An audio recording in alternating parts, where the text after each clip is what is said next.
Handpump के आसपास कुछ विचित्र घटनाएं होने लगी। सभी लोग उन घटनाओं से अचंभित थे।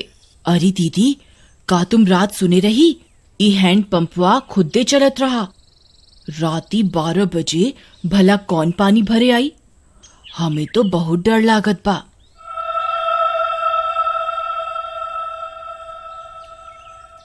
हाँ रानी, हम सुने रही। हमार रिंकिया के पापा तक कहत रही कि हम जाके देखा। हम उनके रोक लिहिस। कौन जाने का बला हुई। फिर उसी रात फिर से 12 बजते ही वह हैंडपंप खुद से चलने लगा।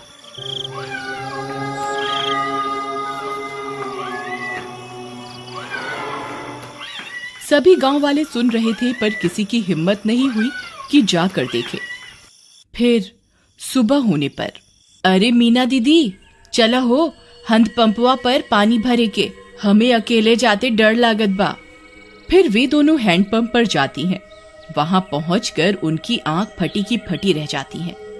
वहां किसी के पैर का निशान होता है जो इंसानी पैर से दुगने साइज का होता है।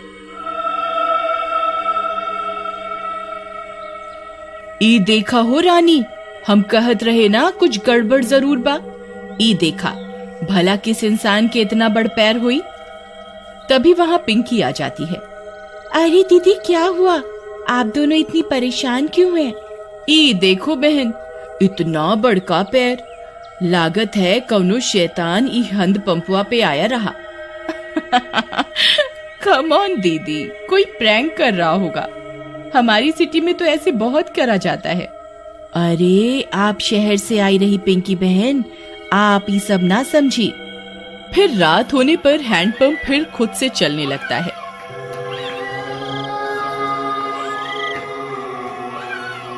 मम्मी, मैं जा रही हूँ हैंडपंप के पास। मैं अभी सबक सिखाती हूँ इस नमूने को।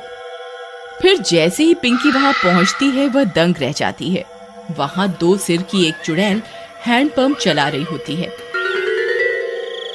पिंकी के पसीने छूट जाते हैं। आ गई? बहुत इंतजार कराया तुम गांव वालों ने। 2 दिन से कोई खोपड़ी खाने को नहीं मिली। मेरा तो सिर ही दर्द हो गया ये हैंडपंप चला चला के। कितने दिनों में एक शिकार आया है। पिंकी हाथ जोड़कर अपने घुटनों पर बैठ जाती है। चुड़ैल जी, आई एम सो सॉरी। मुझे लगा कोई गांव वालों से प्रैंक कर रहा है। मुझे माफ कर दो चुड़ैल जी। मैं तो पास के शहर में पढ़ती हूँ, इस गांव में घूमने आई हूँ। पर चुड़ैल उसकी विनती नहीं सुनती और उसकी खोपड़ी खा जाती है। फिर अगली सुबह, अरे मीना बहन, देखत हो आज तो यहाँ खून भी पड़ा बा। कौनो अनहोनी हो गई लागत बा। तभी पिंकी की माँ वहां आ जाती है। अरे कल रात से मेरी पिंकी घर नहीं आई। वो रात इस नल पर आई थी। हाँ, ये खून कैसा पड़ा है? कहीं ये मेरी पिंकी का तो नहीं।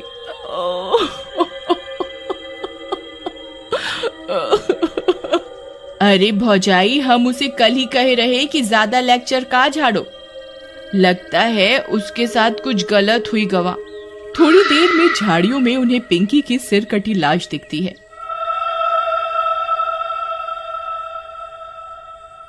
यह बात पूरे गांव में फैल जाती है।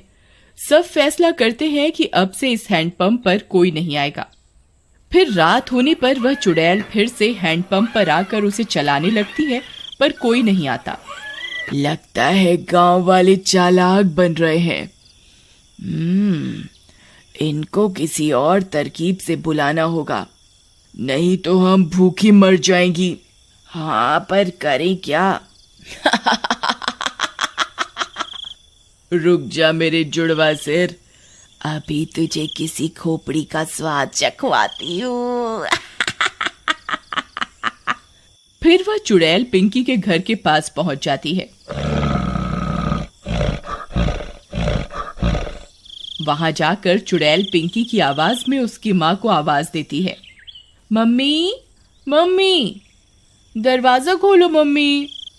मम्मी, पिंकी की आवाज सुन उसकी माँ झट से दरवाजा खोलती है। वह बाहर चुड़ैल को देख पिंकी की माँ कांपने लगती है। पिंकी, ये तुझे क्या हुआ? चुड़ैल की एक खोपड़ी अपनी लंबी जीभ से पिंकी की माँ को जकड़ लेती है। मैं कोई पिंकी विंकी नहीं। तेरी पिंकी तो कब की हजम भी हो गई होगी। अब तू मेरा खाना बनेगी मूर्ख औरत। फिर चुड़ैल उसकी खोपड़ी काट कर निकाल लेती है और उसे खा जाती है।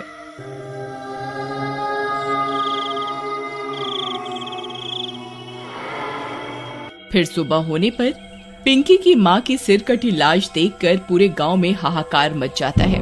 किसी को कुछ समझ में नहीं आता कि ये कौन कर रहा है और क्यों कर रहा है। सुनत हो जी, उस शहर वाली माँ बेटी के कोई मार के मुंडी गायब कर दिया रहा। लगता है कोनो भूत पिशाच ही सब कर रहा है। तुम बाहर ना जावा, तुमका कुछ हो गए तो हम का करब? अरे हमका कुछ ना होई। हम जात रहे वो हैंड पंपवा के आसपास सीसीटीवी कैमरा लगाई खातिर, हाँ, ताकि देख सकें आखिर मामला का बा।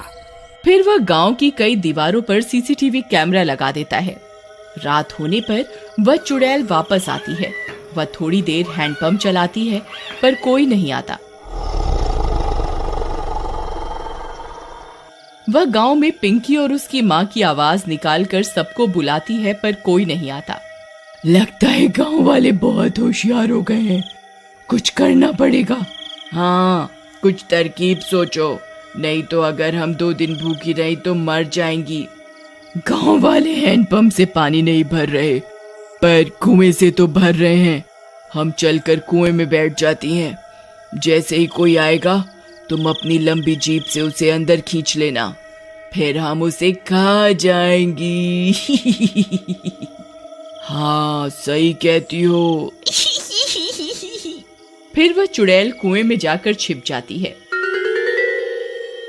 सुबह होने पर, अरे सुबह सुबह कहाँ जावत बा? रात शैतानी शक्ति सारे गांव में घूम रही। अरे तू डरा ना, हमार राजकुमारी, हमका कछु ना हुई। हाँ, हम जाए रहे सीसीटीवी कैमरा से रिकॉर्डिंग ले खातिर। हाँ, अच्छा जावत ही हो तो मटका में पानी भर लावा कुआं से। फिर रानी का पति मटका लेकर निकल जाता है। अरे पहले रिकॉर्डिंग निकाला कि कुएं पे जावा? चलो पहले कुएं पे चलते हैं, नहीं तो वहां भीड़ हो जाए। फिर वह कुएं पर जाता है। जैसे ही वह कुएं में अपना घड़ा डालता है, चुड़ैल का सिर अपनी जीभ से लपेटकर उसे अंदर खींच लेता है।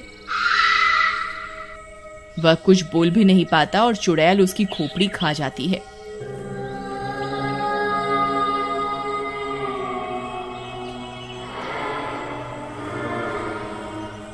कुछ देर में गांव वालों को उसकी सिर कटी लाश कुएं में दिखती है। इस बार और कोहराम मच जाता है।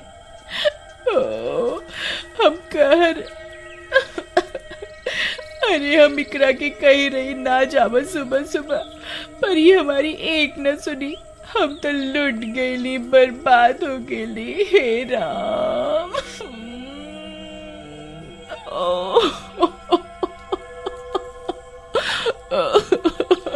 पर तुहार पति सुबह सुबह आया क्या करने रहा? फिर रानी ने बताया कि उसके पति ने सीसीटीवी कैमरे लगाए थे गांव में, जिससे यह पता चल सके कि आखिर मामला क्या है। फिर वे सब गांव वाले सीसीटीवी कैमरे से रिकॉर्डिंग निकालते हैं, टीवी पर चलाते हैं और चुड़ैल का सारा सच उनके सामने आ जाता है। वे यह भी सुन लेते हैं कि अगर वे चुड़ैल 2 दिन भूखी रही तो मर जाएंगी। गांव वालों, हमारे सामने एक बहुत खतरनाक दुश्मन है। इसे हराने के लिए हमें बस ये करना है कि हम 3 दिन तक अपने घरों में कैद रहें, नहीं तो ये 2 मुंडी वाली चुड़ैल कई और लोगों को अपना शिकार बना लेगी। मैं गांव में 3 दिन के लॉकडाउन का ऐलान करता हूँ। लॉकडाउन होने के बाद वे चुड़ैल 2 दिन तक गांव में आई अपना शिकार पकड़ने के लिए। उन्होंने कई तरकीबें लगाई पर कोई अपने घर से बाहर नहीं आया और वे दोनों चुड़ैल मर गईं।